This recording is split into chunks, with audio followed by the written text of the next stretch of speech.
Have you ever met the human equivalent of a mosquito? That persistent presence that drains you bit by bit until you feel completely exhausted. Last weekend was our monthly staff gathering at Oakwood Care Center, where I work as a home care specialist. These gatherings became a tradition after our facility director had a health scare last year, a way to keep our team connected and support each other through the emotional challenges of caregiving. David, 34, my husband, usually avoided these events, always claiming he had important online meetings or job interviews. But this time, surprisingly, he showed up. From the moment they arrived, I, 32, could tell something was off. I was still in my caregiver's uniform, exhausted from a particularly challenging morning shift with an elderly client. David trailed behind me, his eyes glued to his phone screen, barely acknowledging my colleagues' warm greetings. Throughout the afternoon, David isolated himself in the corner of the break room, endlessly scrolling through his phone. Meanwhile, I helped Lisa, my supervisor, arrange the snacks and clean up. I could feel my shoulders getting tenser with each passing minute, constantly throwing anxious glances at David. Each time I checked, he was still immersed in his gaming apps, completely disconnected from the real world around him. When I went to the supply closet to get more paper towels, Lisa followed me. She's been my supervisor for 3 years and has become something of a mentor to me. The moment we were alone, I felt my carefully maintained composure starting to crack. The weight of everything I'd been carrying finally became too much to bear. In the supply closet, I slumped against the metal shelving, tears streaming down my face as everything spilled out. My voice trembled as I confessed to Lisa that we were 3 months behind on our apartment rent. David had promised to find work after leaving his IT project manager position, but while organizing some files on our shared laptop, I discovered he hadn't submitted a single job application in weeks. Instead, his browser history showed countless hours spent on online gaming forums and virtual gaming worlds. I was working extra shifts at the care center, sometimes doing back-to-back 12-hour rounds with different clients, only to come home and find our apartment in complete disarray. Dishes would be piled in the sink, laundry untouched, and David passed out on the couch with his gaming headset still on, surrounded by empty energy drink cans. The worst part, I whispered to Lisa, wiping my tears with my uniform sleeve, is that I've been hiding all of this from everyone. I can't tell my parents, especially Dad. His heart condition. My voice trailed off. The shame felt overwhelming, like I was suffocating under the weight of our failing marriage. If I can just pick up a few more overnight shifts, maybe cover some weekend rotations during the holidays, we might catch up on bills. Lisa's face showed a mix of concern and understanding as she watched me, her usually composed team member, break down completely. I could see in her eyes that this wasn't the first time she'd witnessed something like this in our line of work, where caregivers often struggle to care for themselves. James, my brother who owns a local construction company, had mentioned they were always looking for reliable workers. The pay was solid $25 an hour, with full benefits after 90 days. And they even provided training for people with no experience. I thought if I could just get David to consider it, maybe we could find a way out of this mess. At the break room, I found David still in his corner of the break room, completely absorbed in what looked like his favorite mobile game. His fingers moved rapidly across the screen, commanding virtual characters, while the real world continued around him unnoticed.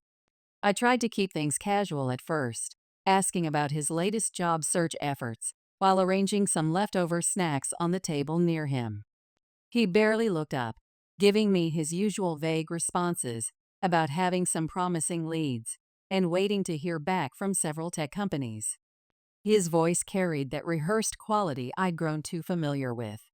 When I mentioned James' company and the job's opportunity, David's entire demeanor transformed instantly.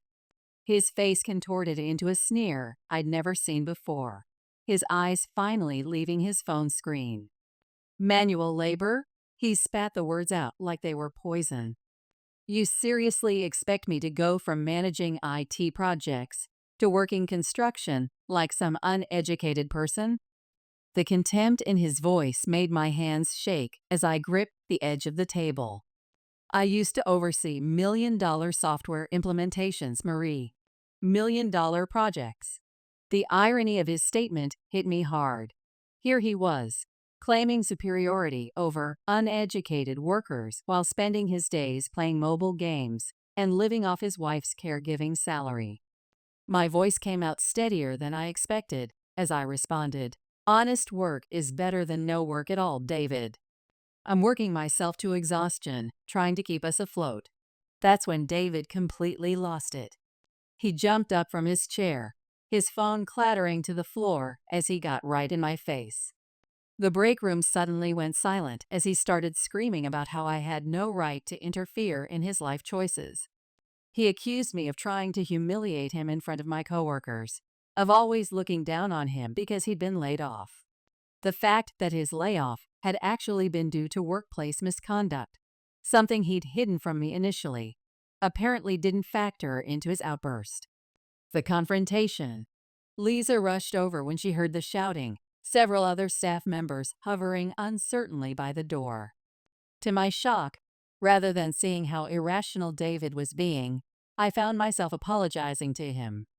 The words tumbled out automatically, telling him I was sorry, that I knew he was trying his best, that I shouldn't have brought up James' offer in front of others. It was like I was watching myself from outside my body, my caregiving instincts kicking in to defuse the situation, even when I was the one who needed care. David stormed off toward the parking lot, cursing under his breath about how I'd humiliated him. I followed him in tears, apologizing again and again, while my colleagues watched in stunned silence. The staff gathering ended abruptly, the cheerful atmosphere completely shattered. My parents, who were also there as volunteers at our care center, pulled me aside. Mom, her voice gentle but firm, reminded me how sensitive David was about his unemployment, how these things take time. Dad mentioned that David had told them about working with a career counselor and having some promising opportunities in the tech sector lined up. This was news to me and completely contradicted what I'd discovered on our laptop. My mind flashed to the browser history filled with gaming forums and the credit card statements showing in-app purchases, not job application fees or career counseling sessions. But looking at my parents' concerned faces, I couldn't bring myself to shatter their image of David. What started as a simple staff gathering had somehow turned my entire world upside down. 3 days later. 3 days have passed as I write this, and my hands still shake thinking about everything that happened. Before I go further, let me give you some background about my relationship with my brother James, who's always been my protector. James and I grew up in a modest home in the suburbs, raised by parents who taught us the value of hard work. I was 9 when James, at 12, started helping elderly neighbors with their yard work to earn pocket money. Watching him interact with seniors influenced my later decision to become a caregiver. We bonded over our shared desire to help others, and through the years, James remained my biggest supporter. 5 years earlier. 5 years ago, I met David during a particularly challenging time in my career. I was pulling double shifts at Oakwood Care Center, working towards my advanced certification in home care. David was working as a project manager at a mid-sized tech company, overseeing software implementations for healthcare systems. We met when he came to demonstrate a new patient management system at our facility. He was different then, professional, engaging, and seemed genuinely passionate about improving healthcare through technology. His understanding of both the tech and healthcare worlds impressed me. We dated for 6 months before getting married in a small ceremony. I remember James expressing concern about how quickly we were moving, but David seemed perfect.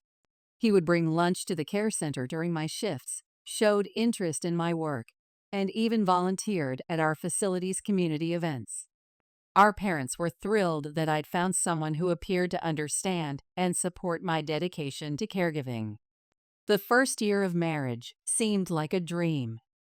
I continued my work at Oakwood, while David's career in healthcare IT flourished.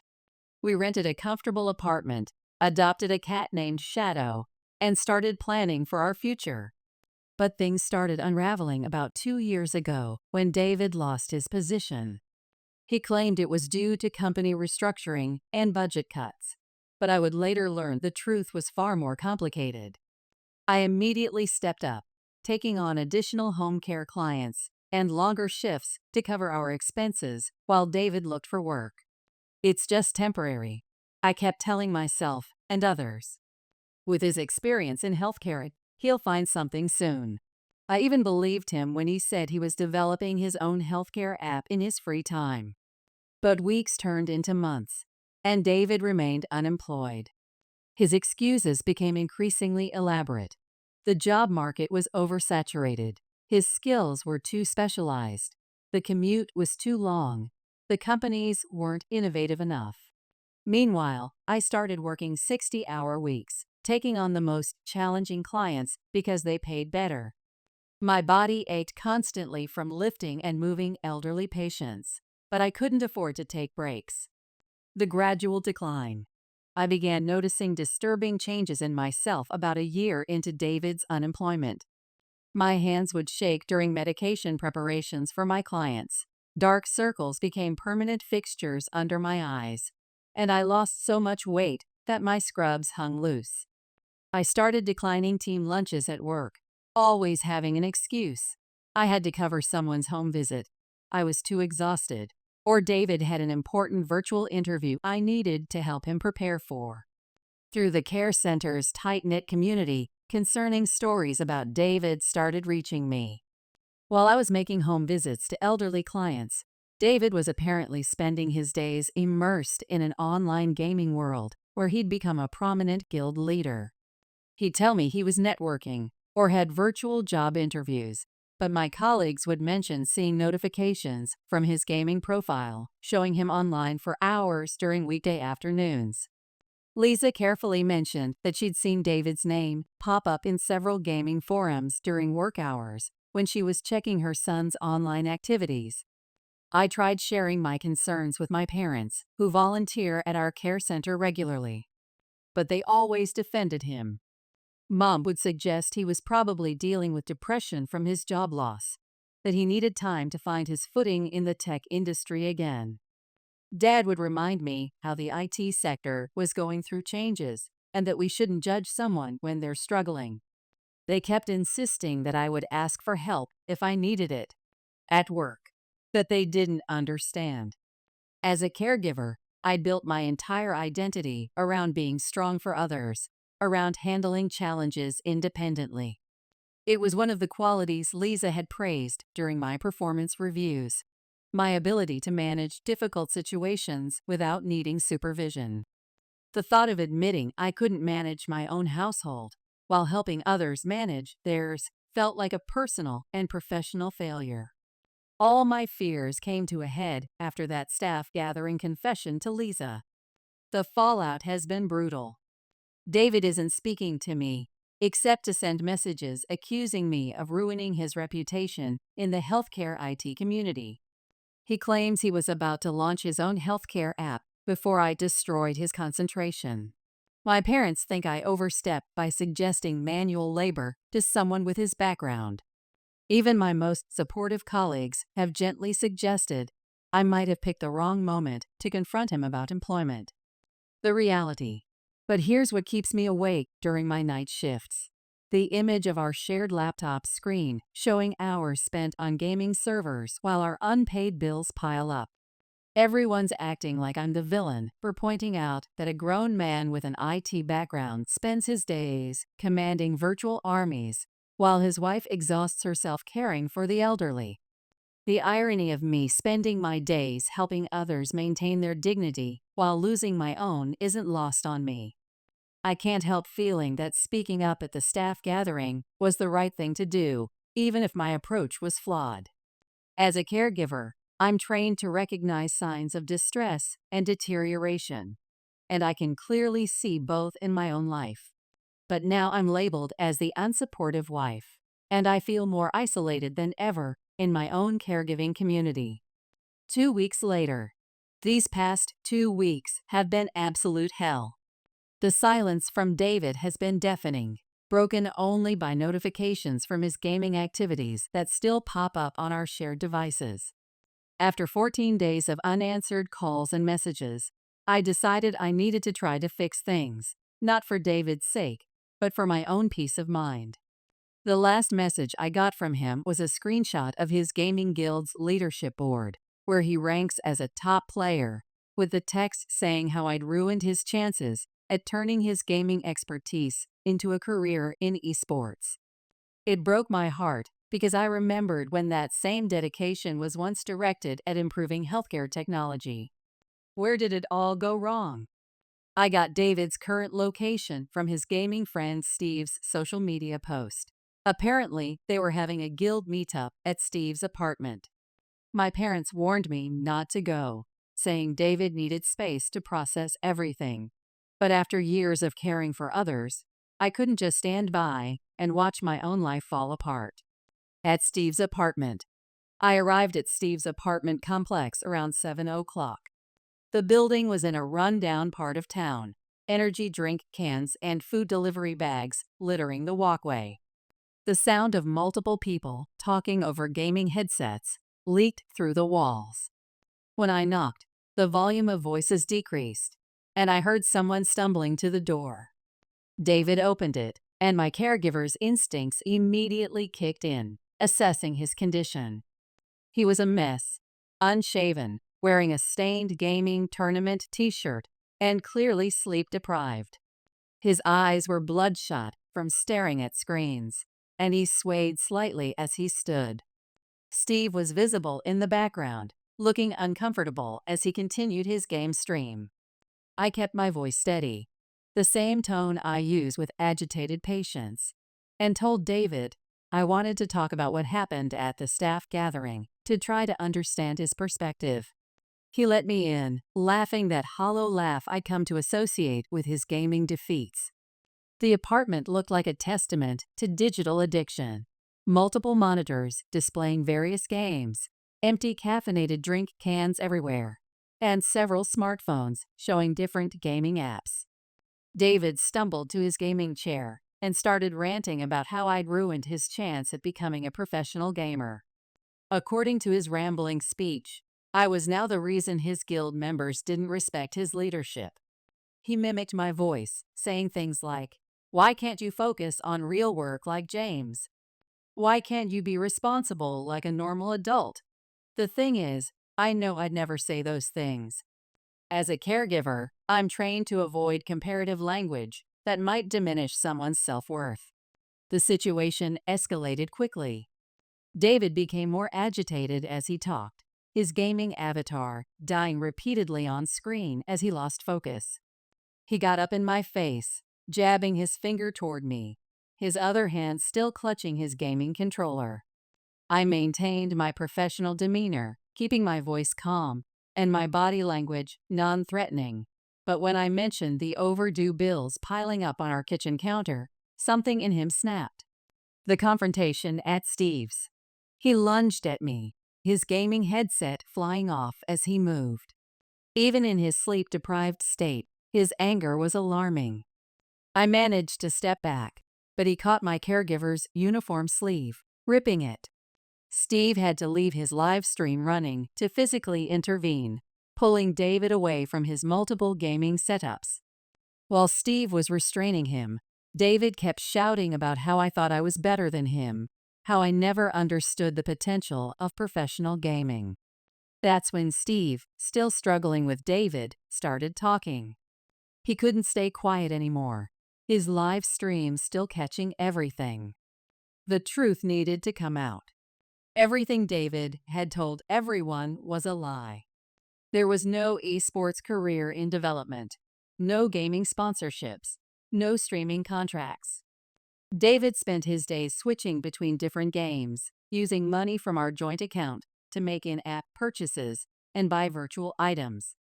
Steve showed me his phone, messages where David bragged about manipulating me. He talked about how I was too dedicated to my caregiving jobs to ever leave him, how he had me convinced his gaming was going to turn into a career. I was still processing this when the door burst open. Lisa stood there, still in her supervisor's uniform, face filled with concern. She'd been watching Steve's live stream after another caregiver noticed David's outburst being broadcast. But instead of being horrified by David's behavior or the state of the apartment, I found myself apologizing again, a caregiver's reflex to smooth things over, to make peace. When I tried to show Lisa the messages about David's deception, I couldn't even look at them myself. Years of training to see the best in people, to believe in rehabilitation and recovery, made it hard to accept the deliberate manipulation. David, who seconds ago had been raging, suddenly switched to looking wounded. He started talking about how he only immersed himself in gaming because he felt worthless after losing his IT career. The manipulation was obvious, but my caregiver's heart still ached watching someone in such clear denial. The aftermath. I left feeling completely defeated, my caregiver's uniform still torn, a physical reminder of how boundaries had been crossed. Lisa followed me to my car, her supervisor mode fully engaged. She told me what I'd told countless families of my patients, that sometimes stepping back is necessary for everyone's well-being. The worst part came the next morning during our staff meeting. Several team members mentioned seeing clips of the confrontation on Steve's gaming stream. The incident had been captured live, turning our private crisis into virtual entertainment. The next morning, I don't know what to do anymore. I have concrete proof that David is manipulating me, draining our finances through gaming purchases and in-app transactions. But I still find myself making excuses, a habit formed from years of advocating for patients who couldn't advocate for themselves. Steve wants to help, but is worried about losing his gaming allies. Meanwhile, our parents think I'm overreacting to what they see as a simple gaming hobby. 2 days later, just when I thought this situation couldn't get more complicated, everything has taken an even darker turn. I've barely slept between my care shifts in the past 3 days, and my hands shake so much I can barely handle my patients' medications. It started Monday morning when Steve's message popped up on my phone during a home visit. David had vanished, taking all his gaming equipment with him. His disappearance wasn't entirely unusual given his gaming habits. He often spent days at different gaming cafes. But this time felt different. His gaming accounts had all gone dark, and he'd cleared out his entire digital game library, selling off hundreds of dollars worth of virtual assets. I immediately stepped away from my patient's house, my heart racing as I tried to process what this meant. I tried calling David repeatedly, my caregiving instincts warring with my growing fear. When he finally picked up, his voice was tight with panic. He'd been trying to recover his gaming accounts since Saturday night, but everything was locked. Then I noticed suspicious charges on my credit card. Thousands of dollars spent on various gaming platforms I'd never heard of. The search. We spent the next 24 hours searching everywhere. Between my home care visits, I drove to every gaming cafe and internet center in the area. I checked with his online gaming contacts while trying to maintain my professional composure for my elderly clients. Lisa adjusted my schedule, taking on some of my regular patients so I could search.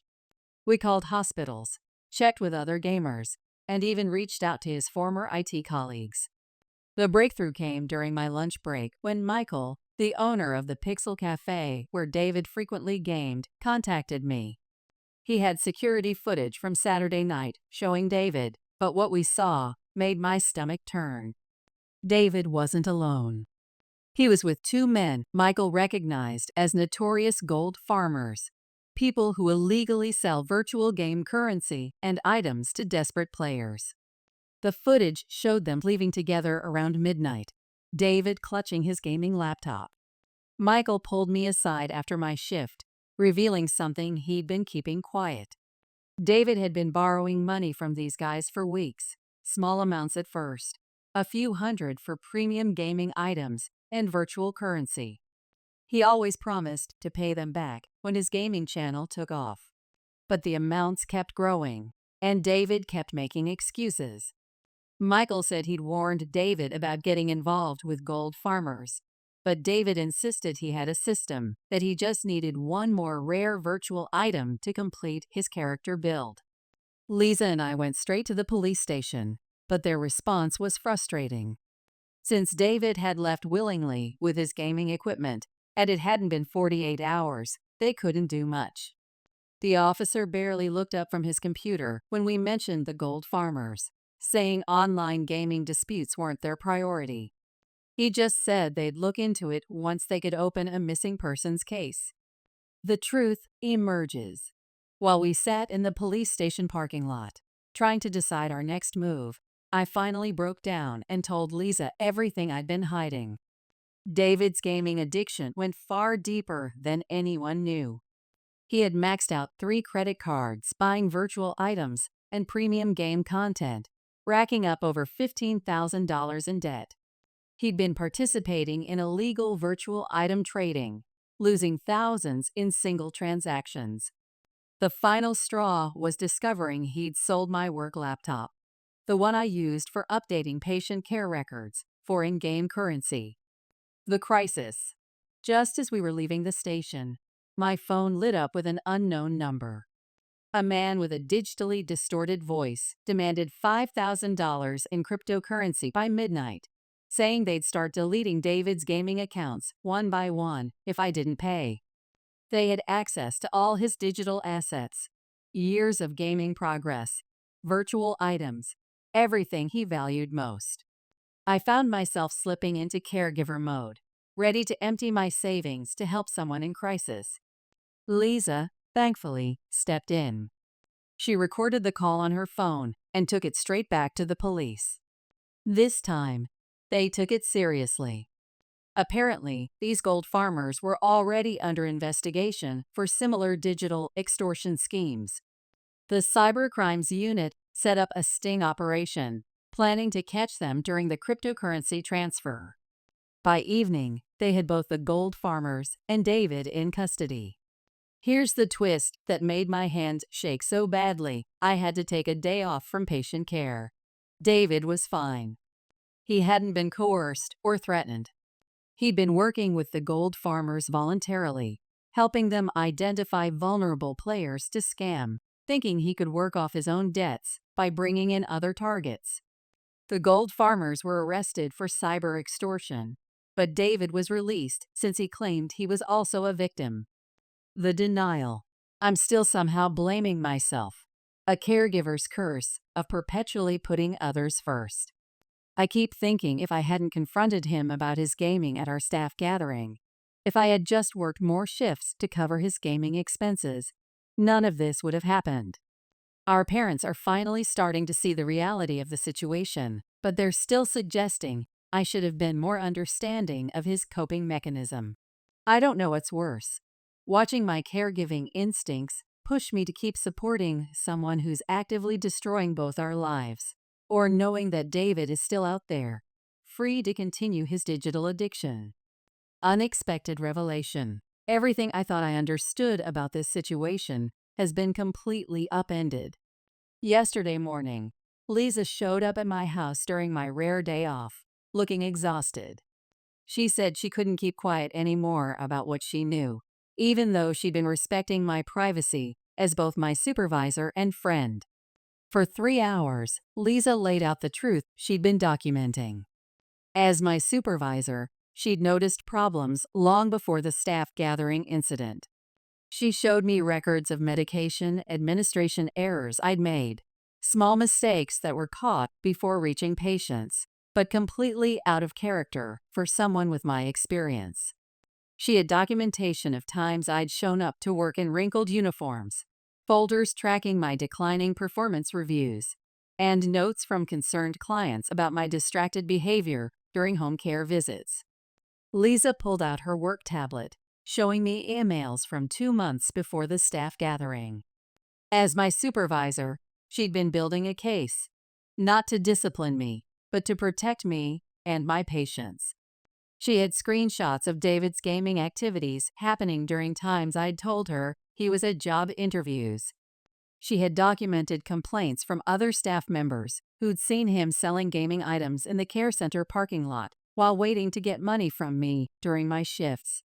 The hidden documentation. The Lisa in those professional supervision notes was clear-headed and methodical, completely different from my own confused state of the past months. What really shook me was seeing her collection of incident reports, careful documentation of times David had shown up at the care center demanding money, instances where he'd called our emergency line claiming he needed to reach me for urgent online tournaments, records of him attempting to use facility computers for his gaming activities. The professional impact. The staff gathering confrontation actually played into Lisa's supervisory duties. She saw it as necessary documentation of how David's behavior was affecting workplace safety. She'd even filed an official incident report right after it happened, noting staff member experiencing domestic difficulties impacting professional performance. Intervention may be required to maintain patient care standards. But something went terribly wrong. 3 days after the staff gathering, all of Lisa's carefully compiled documentation nearly disappeared. Someone had tried to access the care center's secure servers, attempting to delete supervision records and incident reports. The IT team caught it just in time. The login attempts had come from David's devices. That's when the real manipulation intensified. David started calling the care center regularly, telling different staff members various stories about my mental state, claiming I was overworked and imagining problems. He turned everything around, making it seem like my documentation of his gaming addiction was a symptom of caregiver burnout. He kept telling my colleagues that if my work performance suffered, everyone would blame him instead of recognizing that I needed a break from the demanding nature of home care. Lisa showed me the staff communication logs from that period, and I watched my professional reputation begin to unravel in real time. The breaking point. But here's what made me finally take off my caregiver's badge and look at my own needs. David was threatening my career. Lisa wouldn't tell me exactly what he'd been saying to other facilities in the area, insisting I needed to focus on protecting myself first. But it was serious enough that she'd had to send formal communications to partner facilities clarifying my professional status. I took all of this information to our parents, who volunteer regularly at our center. Mom broke down crying when she saw Lisa's documentation, finally understanding how David's gaming addiction had been putting not just our marriage, but my career and patients at risk. Dad wanted to report David's attempted server access to the police, but we still needed more evidence of his direct involvement. The aftermath and recovery. Lisa thinks I might be reaching my breaking point after the cyber extortion incident. She's noticed me asking questions about the security footage from the care center, trying to piece together a timeline of David's appearances there. She's been quietly documenting everything, maintaining a professional record in case I ever need it. The hardest part is knowing we can't rush this process. As a caregiver, I understand better than most that recovery takes time. But watching my own situation affect my ability to care for my patients while we gather evidence is the most difficult challenge of my career. Lisa's worried about my professional well-being, noting that my patient care plans have started showing signs of distraction and fatigue. The present situation. For now, we're all maintaining professional boundaries while keeping documentation of everything. David's behavior is becoming more erratic. He's been posting on gaming forums about betrayal and revenge, making vague threats about exposing corruption in the healthcare industry. Lisa thinks he knows we're building a case about his cyber activities at the care center, and he's getting desperate. The care center's IT team has strengthened our security protocols, and I've been temporarily reassigned to in-facility care rather than home visits, both for my safety and my patients' well-being. My passion for caregiving is still strong, but I'm learning that sometimes the person most in need of care is yourself. Epilogue. As I write this final update, I'm sitting in Lisa's office, looking at my newly revised care schedule. There's a stack of professional development courses on managing work-life balance on her desk. A reminder that in our field, maintaining boundaries isn't just personal, it's professional. The care center's security cameras have been upgraded. Our documentation systems are more secure. And most importantly, I'm starting to remember who I was before David's gaming addiction took over our lives. The path forward isn't clear yet, but for the first time in months, I'm approaching it like I would with one of my patients, with a clear care plan, professional support, and the understanding that healing takes time. My dedication to caregiving hasn't wavered. If anything, this experience has shown me just how important it is to maintain professional boundaries while still providing compassionate care, especially when the person in need of care is yourself.